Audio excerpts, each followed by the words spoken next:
Bonjour, bienvenue sur Créer ta réalité, la chaîne qui t'aide à te libérer de la culpabilité pour enfin prendre ta place.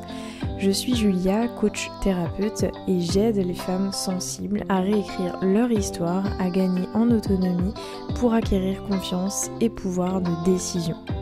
Je pense que se connaître et se comprendre sont les clés d'une vie épanouie. Je t'aide sur les thématiques suivantes: hypersensibilité, gestion des émotions, somatisation, image de soi.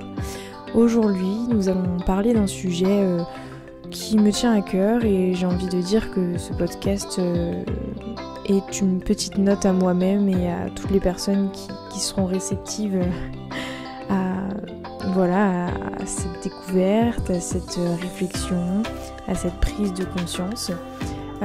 Avant toute chose, je souhaite vous dire que c'est un format un petit peu différent des autres podcasts parce que je ne m'appuie pas sur un article de blog que j'ai pu faire. C'est vraiment quelque chose que j'ai pensé et que j'ai voulu enregistrer au moment même où je l'ai pensé parce que ça a fait son cheminement en moi et je pense que ça peut motiver plus d'une personne de se reconnecter à cette info précise.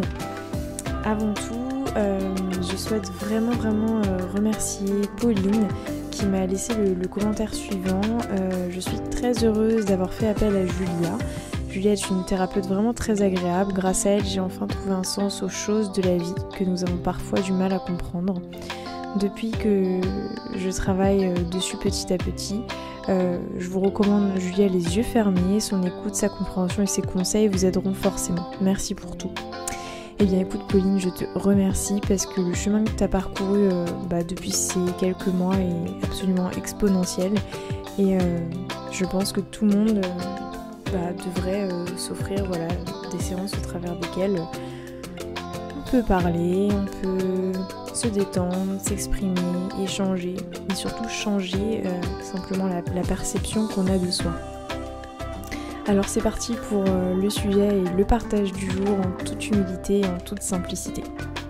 Je crois qu'il y a quelque chose qui est révoltant en fait au quotidien, c'est qu'on a l'art de se focaliser sur une apparence, une forme, mais l'essence est ailleurs, l'essentiel est bien ailleurs. Quand on parle d'amour, t'as vu, il est comme ci, il est comme ça, et puis il s'habille comme ci, il se coiffe comme ça, et moi la première j'ai pu le faire et encore aujourd'hui je le fais. Je pointe du doigt certains défauts, notamment dans le couple. Mais en fait, si on revient à l'essentiel, c'est quoi le plus important en fait ?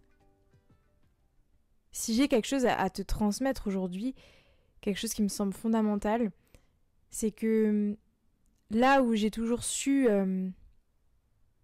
être positive ou en tout cas être enthousiaste, c'était par rapport à ce qui était essentiel.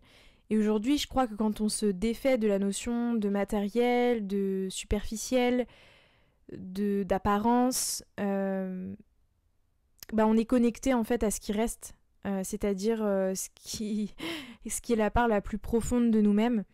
Et ça me semble primordial en fait de toujours être connecté à ça. C'est ce qui nous tient en fait, c'est ce qui nous fait vivre.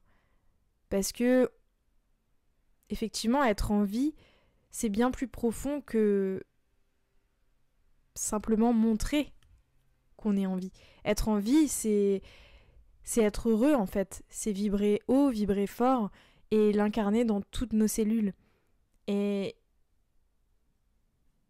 c'est vrai que j'ai toujours compris et j'ai toujours souffert aussi à la fois de certaines choses qui encombrent l'essentiel en termes de... Je sais pas trop comment je pourrais le dire, mais dans notre quotidien, j'ai l'impression qu'on est vraiment encombré par des choses qui sont pas de l'ordre de l'essentiel. J'ai une amie hier qui m'a dit « Julia, l'amour, c'est une certitude en fait. C'est pas un choix, c'est une évidence. » Franchement, cette phrase, je la trouve tellement puissante. L'amour, c'est une évidence. Et on peut pas y échapper, on peut pas y déroger. C'est quelque chose qui va bien au-delà de la culture, de l'éducation. de l'apparence, de la forme. L'amour, c'est un point, c'est tout, et il n'y a rien qui peut contrer ça. Alors, aujourd'hui, j'ai juste envie de te dire, qu'est-ce que tu peux remettre dans ton quotidien pour que tout ce qui n'est pas essentiel, en fait, ne vienne pas t'atteindre. Il y a des trucs, vraiment, on s'en fiche, quoi. On s'en fiche. On s'en fiche que tu sois mal coiffé, on s'en fiche que tu sois mal habillé, on s'en fiche que t'aies des tics de langage, on s'en fiche que tu te fondes pas dans la masse. Mais est-ce que toi, au fond de ton cœur, est-ce que toi, au fond de toi-même, tu vibres haut? Est-ce que tu es heureux de te réveiller chaque matin? Est-ce que tu as envie de croire encore que la vie, elle peut être magnifique et que tu peux vibrer cette abondance? Moi, je t'invite vraiment à te connecter à cette partie de toi, à remercier pour chaque dépense que tu fais, à remercier pour chaque pas que tu fais, que ton corps te permet de faire, à remercier pour ce que tu peux voir au quotidien, pour ce que tu peux goûter, pour ce que tu peux tester. La vie, c'est pas un acquis et elle est merveilleuse à partir du moment où on la remercie. Et s'il y a vraiment un message à passer aujourd'hui, c'est remercie pour ce que tu as déjà, pour ce que tu vis déjà. Parce que demain, tout peut être enlevé. Demain, ta vie telle qu'elle est, elle peut devenir complètement bouleversée, chamboulée. Alors vraiment, vibre ce remerciement. Parce que c'est vraiment, vraiment puissant.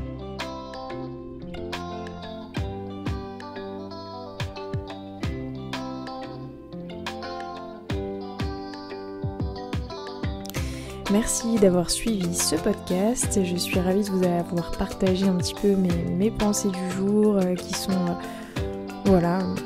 qui viennent du cœur en fait.